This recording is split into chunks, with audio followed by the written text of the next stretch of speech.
तो आप लोगों ने गिट और गिटहब के बारे में पक्का सुना ही होगा कहीं ना कहीं। क्या आपको भी ये टॉपिक थोड़ा कंफ्यूजिंग सा लगता है?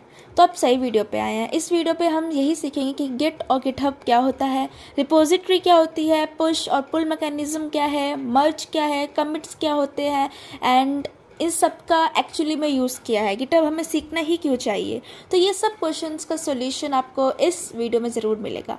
और अगर आपको ऐसा लगता है कि आपको गिटहब आता है तो ये क्वेश्चंस का अगर आपको आंसर पता है तो आपको ये वीडियो देखने की ज़रूरत नहीं है। क्वेश्चन नंबर 1 कि पुश और पुल मैकेनिज्म में डिफरेंस क्या है। क्वेश्चन 2 गिटहब में अराउंड 100 मिलियन डेवलपर्स हैं, तो गिटहब इतना सारा डेटा एक्चुअली में मैनेज कैसे करता है।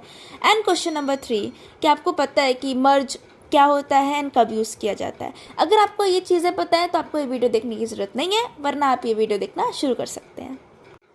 एंड ये वीडियो शुरू करने से पहले I want all of you कि आप लोग कॉपी और पेन लेके बैठें, क्योंकि ये चीज़ हवा में नहीं पढ़ी जा सकती है। जब तक आप कॉपी और पेन लेके नहीं बैठेंगे आपको ये चीज़ समझ में नहीं आएगी।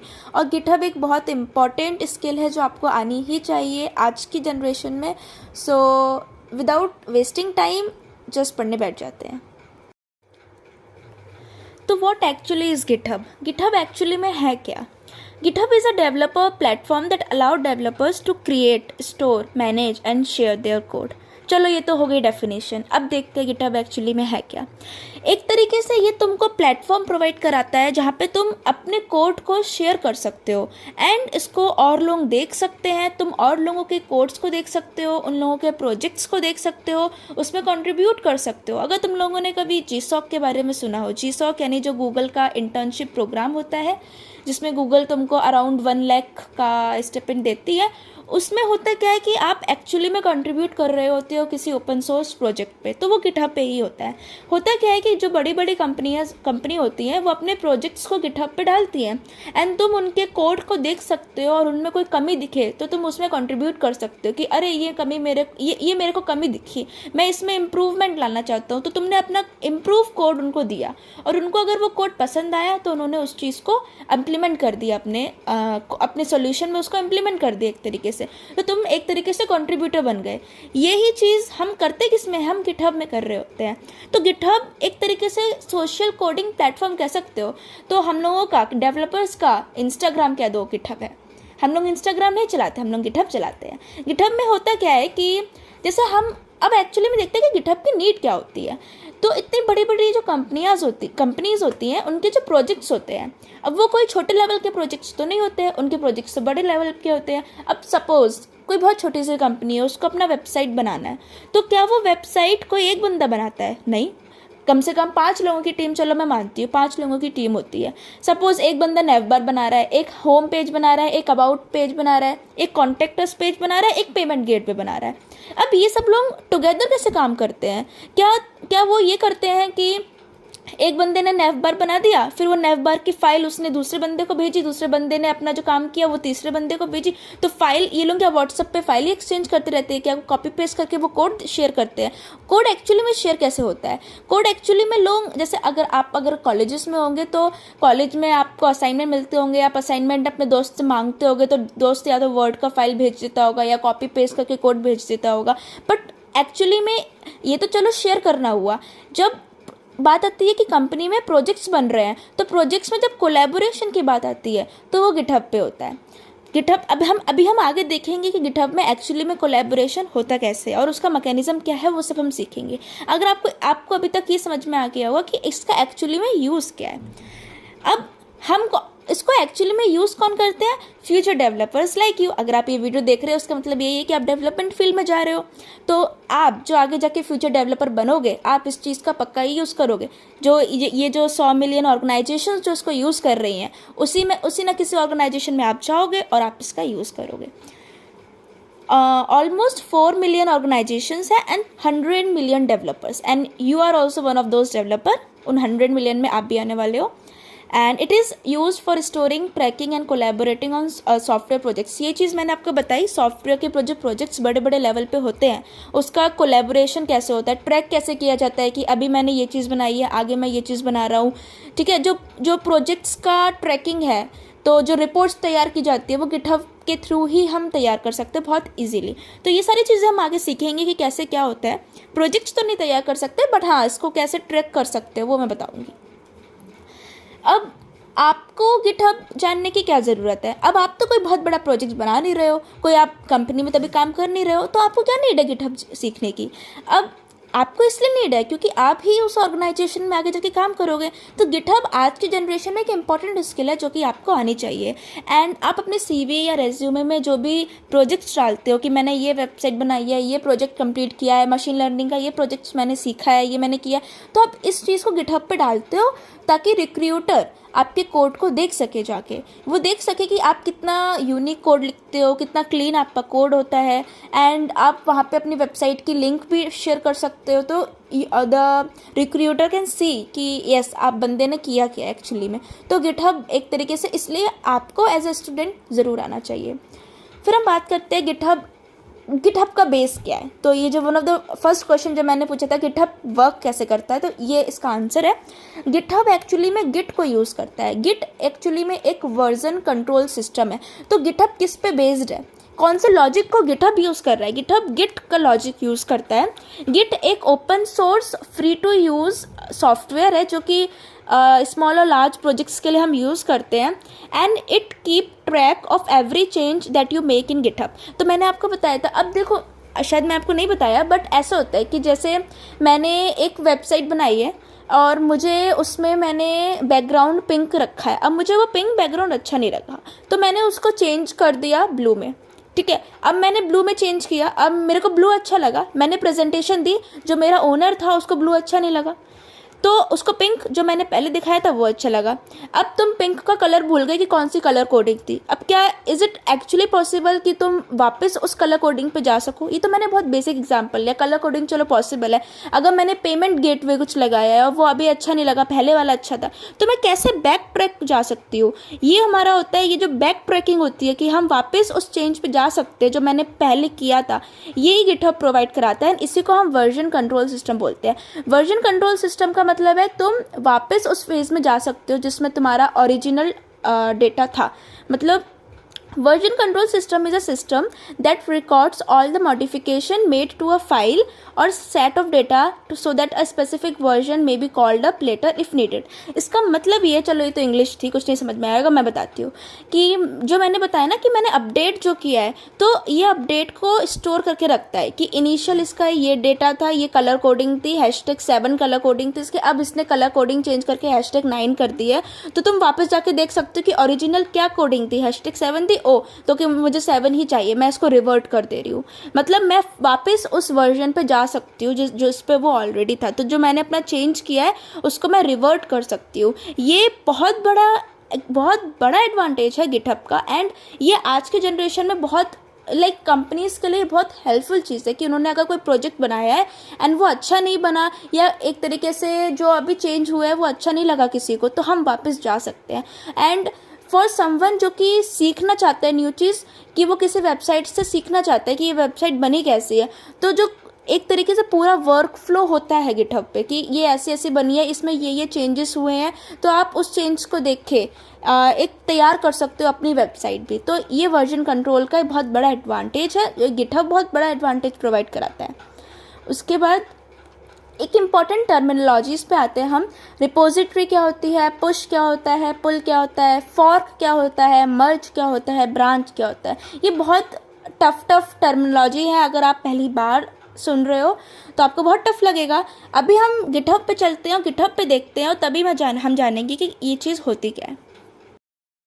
तो चलो अब हम गूगल पे सर्च करते हैं www.github.com एंड ओके, अब हम यहाँ पे जाएंगे एंड हम अपना अकाउंट बनाएंगे। तो विल से साइन अप, और हम यहाँ पे भी अपना ईमेल एड्रेस डाल सकते हैं। तो let's just click on sign up. मुझे गिटहब का ये इंटरफेस बहुत अच्छा लगता है, इनका यूआई बहुत प्यारा सा है। तो मैं अपना ईमेल डालूंगी which is kaggle86@gmail.com, kaggle86@gmail.com। Let's go continue and let's create a password. Suppose मैं पासवर्ड बनाती हूँ, password is too short, no, okay मैं भूल जाऊँगी पासवर्ड, अच्छा पासवर्ड बनाती हूँ।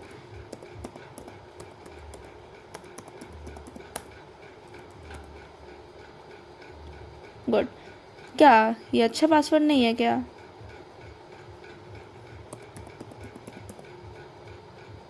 Password is strong, good. Let's continue, enter a user name, she codes, continue, she codes is not available. ये चीज़ मुझे बहुत गंदी लगती है कि user name is not available.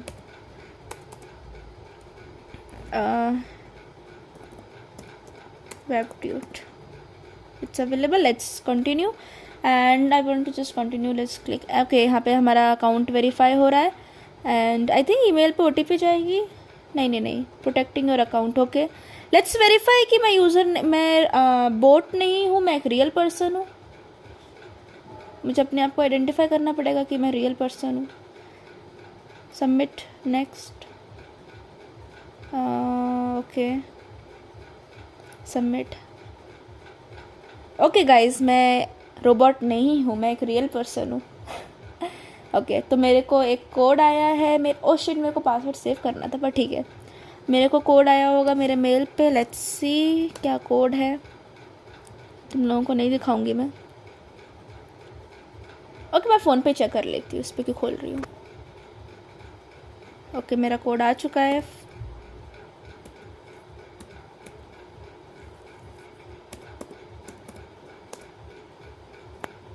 Okay, so I am on GitHub finally, and how many teams? I am alone. I am a student. Then go, and what specific feature for now? I'll just continue, and I'll use this free one. Continue for free. Skip personalization, yes. Okay, so this is what GitHub is. So यहाँ पे आपका account होता है, इस account पे हम click करेंगे and मैं योर प्रोफाइल पे जाऊँगी एंड यस यहाँ पे हम एक एक करके अपने टर्म्स सीखते हैं।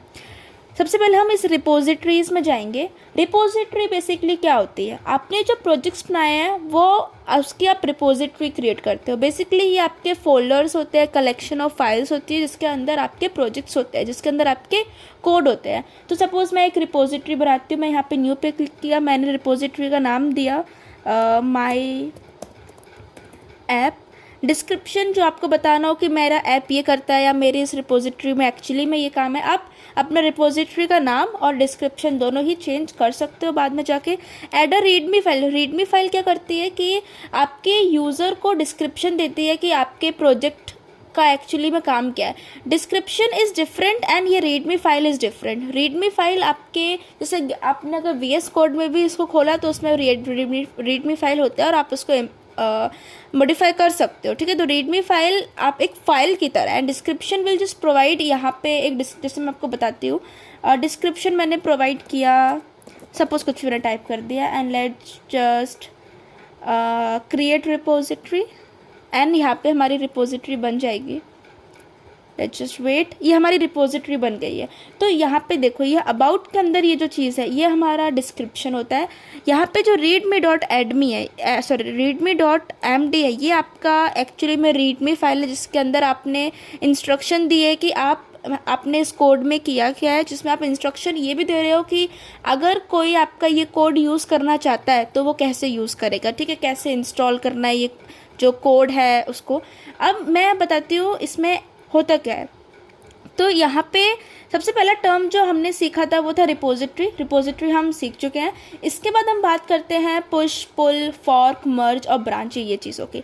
तो ब्रांच से शुरू करते हैं। टंग ट्विस्टर कुछ ज़्यादा ही हो रहा है आज मेरे साथ। ओके, ब्रांच क्या होता है कि आपने एक मेन रिपोजिटरी बनाई, ठीक है, वो एक मेन रिपोजिटरी चल रही है। उस मेन रिपोजिटरी के अंदर आप ब्रांच क्रिएट करते हो और उस ब्रांच में आप अपना काम कर रहे होते हो, जो सेपरेट काम होते हैं, एंड जब वो काम फिनिश हो जाए तो आप उसको मेन ब्रांच के अंदर डाल देते हो। जैसे मैंने आपको क्या बताया था, कोई एक वेबसाइट बन रही है तो उसमें मल्टीपल यूज़र अपना का इनपुट दे रहे हैं। तो कोई एक यूज़र अगर नेवबार बना रहा है तो मेरे पास एक ब्रांच होगी जिसके अंदर सिर्फ नेवबार का डेवलपमेंट हो रहा है, एंड जैसे ही नेवबार का डेवलपमेंट हो गया मैं उस ब्रांच को अपने मेन ब्रांच के साथ जोड़ दूंगी। तो ये जो ब्रांच होता है, ब्रांच का मतलब है आपने एक सेपरेट सेक्शन क्रिएट कर दिया है एंड उस पर आप अपना वर्क कर रहे हो जो कि मेन सेक्शन से एकदम डिफरेंट है। तो अगर मैं यहाँ पे क्लिक करूँ तो यहाँ पे आप देख सकते हो, यहाँ पे अभी सिर्फ एक ही ब्रांच है जो कि डिफ़ॉल्ट हमारी सिर्फ यही ब्रांच है। तो इसमें आप मल्टीपल ब्रांच क्रिएट कर सकते हो, एंड जब आप ब्रांच क्रिएट कर देते हो उसके बाद आप उसमें सेपरेटली वर्क कर सकते हो। उसके बाद नेक्स्ट टर्म जो है हमारा वो आता है यहाँ पे पुल और मर्ज वाला। तो जब आपका ब्रांच में वर्क कंप्लीट हो जाता है और आप उस कंप्लीट किए हुए ब्रांच को मेन ब्रांच में जब डाल रहे होते हो तो बेसिकली इस प्रोसेस को आप कहते हैं कि आप अपने काम को पुल कर रहे हो, ठीक है। तो जैसे मैंने आपको क्या बताया था, GSOC में हम कंट्रीब्यूट करते हैं।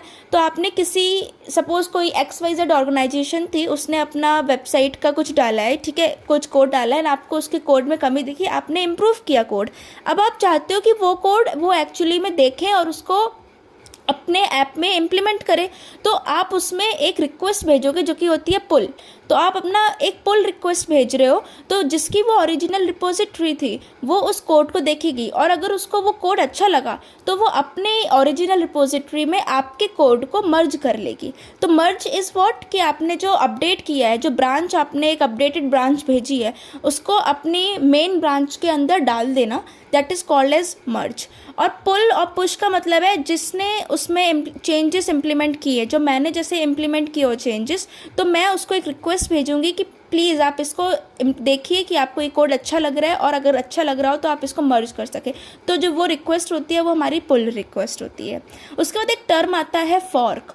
फॉर्क क्या मतलब होता है कि जो रिपोजिटरी ऑलरेडी क्रिएटेड हैं, आपको जो अच्छे, अगर आप उस पर वर्क करना चाहते हो तो आप उसको फॉर्क करते हो, और फॉर्क करने के बाद आप उस पर फ्रीली वर्क कर सकते हो। जैसे सपोज़ गूगल ने तो कुछ नहीं डाला है, सपोज़ XYZ ऑर्गेनाइजेशन ने अपना वेब पेज डाला है, ठीक है, वेब पेज का कोड डाला है। अब आपको क्या आपको लगता है कि आप उसका कोड वहाँ पे जाके चेंज कर सकते हो? नहीं, उसके राइट तो सिर्फ उस यूज़र के पास है कि वो उसको वो चेंज कर सकता है। अगर आपको उसके कोड में आपको उसका कोड डेवलप करना है तो आप क्या करते हो, आप उसकी रिपोजिटरी को फॉर्क कर देते हो। जब आप उसको फॉर्क कर देते हो तो एक तरीके से उसका जो कॉपी है, उसके सारी कोड्स का कॉपी एक तरीके से आपके पास आ जाता है, एंड फिर आप उसको चेंज कर सकते हो। ओरिजिनल वेबसाइट पे कुछ चेंज नहीं होगा, जो आपने फॉर्क की हुई रिपोजिटरी है उसमें चेंज होगा।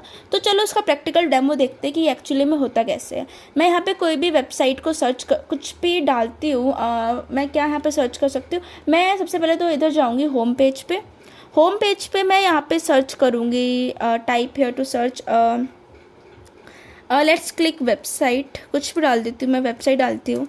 तो वेबसाइट नाम की जितनी भी रिपोजिटरीज़ होंगी वो यहाँ पे आ जाएंगी। तो सपोज़ ये जो रिपोजिटरी है, अब मुझे इसमें अगर कोई चेंज करना है तो मैं यहाँ पे जाऊँगी, यहाँ पे जाके मैं इसको फॉर्क कर लूँगी। तो आपको दिख रहा है ना, लिखा है फॉर्क योर ओन कॉपी। तो एक तरीके से आप एक कॉपी कर रहे हो इसके सारे कोड्स को, और आपकी एक रिपोजिटरी बन रही है इसी के फॉर्क के नाम से, एंड फिर आप उसमें चेंजेस कर रहे हो, ठीक है। तो मैंने इसको फॉर्क किया यहाँ पे। तो देखो यहाँ पे मैंने फॉर्क क्रिएट किया, मैंने रिपोजिटरी का नाम दे दिया, मैं नाम वाम चेंज कर सकती हूँ, एंड यहाँ पे कॉपी द मेन ब्रांच। तो जो मेन ब्रांच है जिसपे एक्चुअली में आपका एवरी चीज़ जो रन हो रही है, तो सिर्फ इसको कॉपी करना है, या इसके अंदर जो और ब्रांचेस है जिस पे अभी वर्क हो रहा होगा और लोग वर्क कर रहे होंगे उसको भी कॉपी करना है। तो वो आप यहाँ पे देख सकते हो। मैं अभी इसी को करती हूँ, and just I am creating a fork. तो लेट्स जस्ट वेट। अब फॉर्क क्रिएट हो चुका है। तो अब एक तरीके से अब यहाँ पे लिख के भी आ रहा है कि yes I created this fork, and उसके बाद इसमें मैं अपना अपडेट कर सकती हूँ। मैं इसके अंदर कुछ भी कोड चेंज कर सकते हो और वो ओरिजिनल रिपोजिटरी में चेंज नहीं होगा। तो ये फॉर्क होता है। ये बेसिक कुछ कॉन्सेप्ट्स थे गिटहब के, एंड आई थिंक हमने ये सब एक्सप्लोर कर लिया है। Let's see. ओके, तो रिपोजिटरी हम सीख चुके, रिपोजिटरी क्या होती है, रीड मी फाइल हमको पता है, ब्रांच हम समझ गए। Okay, commits is important.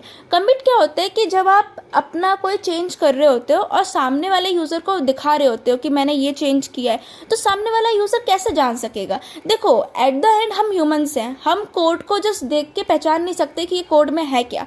तो अगर आप कोई अपडेट कर रहे हो अपने कोड में या कोई मॉडिफिकेशन कर रहे हो, तो आप उसमें कुछ मैसेज डालते हो कि मैंने आपके नेव बार का कलर चेंज किया है, तो आप एक मैसेज डाल दोगे कि change the colour of naive bar, that is commit. वो कमिट होता है।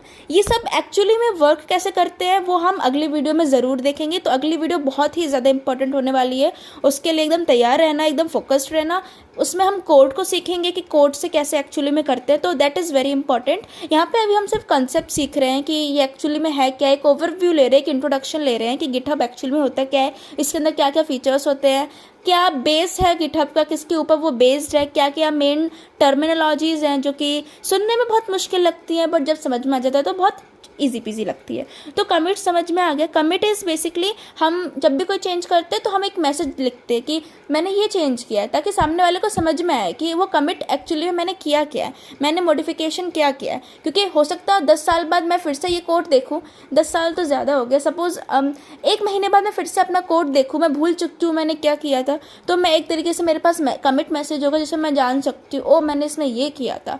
तो that's why we should always do commits. And commit के बिना एक्चुअली में कभी भी आपका चेंज जो होता है वो इम्प्लीमेंट नहीं होता, तो कमिट करना is always compulsory in GitHub. And pull request हो चुका है, पुश रिक्वेस्ट हो चुका है। ओके, पुल एंड पुश में डिफरेंस क्या होता है? बेसिकली दोनों सेम काम करती है, दोनों आपके अपडेटेड चेंज को मेन ब्रांच में लाने का काम करती है। एक रिक्वेस्ट भेजती है मेन ब्रांच में।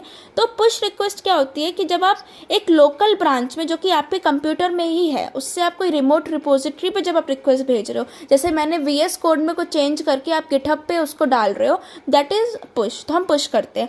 पुल इज़ बेसिकली जब आप कोई समवन किसी और को अपना रिक्वेस्ट भेज रहे हो कि मैंने आप किसी और के प्रोजेक्ट्स में आपने चेंज किया, दैट इज़ पुल रिक्वेस्ट। तो ये डिफरेंस होता है पुश और पुल का।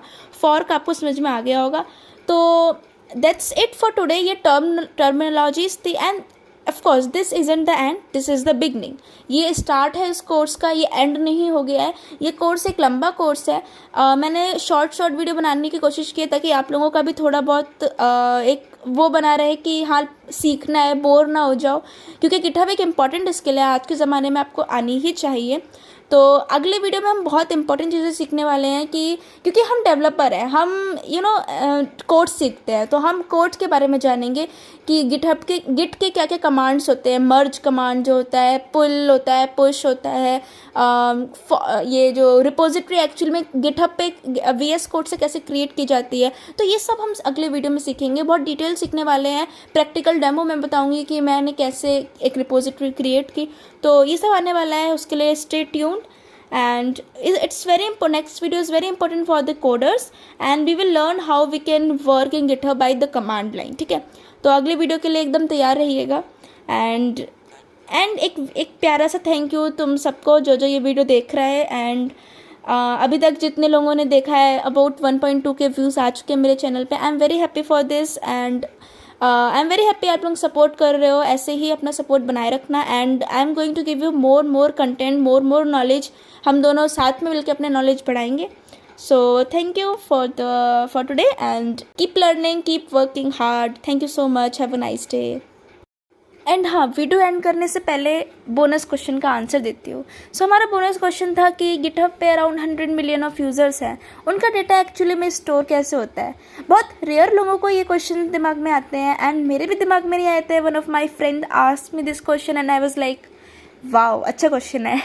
तो ये होता क्या है कि जो गिटहब का जो डेटा होता है, गिटहब के बहुत बड़े बड़े डेटा सेंटर्स हैं जहाँ पे वो इसको स्टोर करता है डेटा को। तो USA में इसके डेटा सेंटर्स स्टोर है जहाँ पे ये डेटा एक्चुअली में लाइक लोकल स्टोरेज जो है एक्चुअली में स्टोर कहाँ पे है, तो USA में उसके डेटा सेंटर्स हैं जहाँ पे ये इतने बड़े बड़े डेटा एक्चुअली में स्टोर होते हैं।